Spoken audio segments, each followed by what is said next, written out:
The announcement to suspend ties with the federal government was made public after days of talks and deliberations between regional leaders in the port city of Kismayo in southern Somalia. Leaders from the country's 5 regional states, Puntland, Galmudug, Hirshabelle, Southwest and Jubaland, accused the central government in Mogadishu of interfering in the internal politics of regional states. Mogadishu has been accused of failing to manage the national security, with increased attacks and abductions reported in most parts of the country. Abdulaziz is a former lawmaker and says that clan politics is partly to blame for the constant political disputes between the country's leadership. Clan politics and the power-sharing formula is one of the major factors. The central government does not have the full control of the country. That is why it is proving difficult for Mogadishu to implement the agreements reached with the federal states.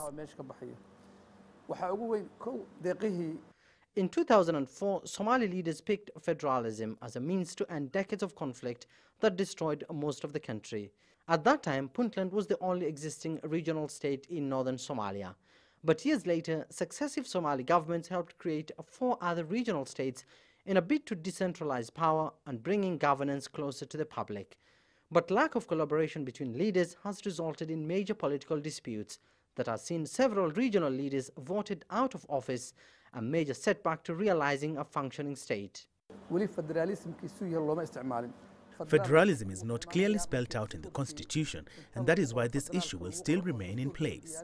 A referendum is necessary so that Somalis can choose their own type of government. Federal states have their own demands and it has its own limitations. Earlier this week, the Ministry of Finance demanded an audit report from the country's federal member states after accusations were made that Mogadishu doesn't provide enough funding to regional states that it receives from some of the country's international partners. Mogadishu is yet to comment on the latest move by regional administrations to sever ties, with elections due in the coming months in some of the regional states.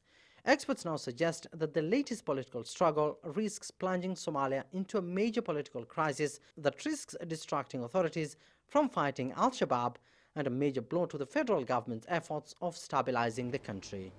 Abdulaziz, Billow, CGTN, Mogadishu, Somalia.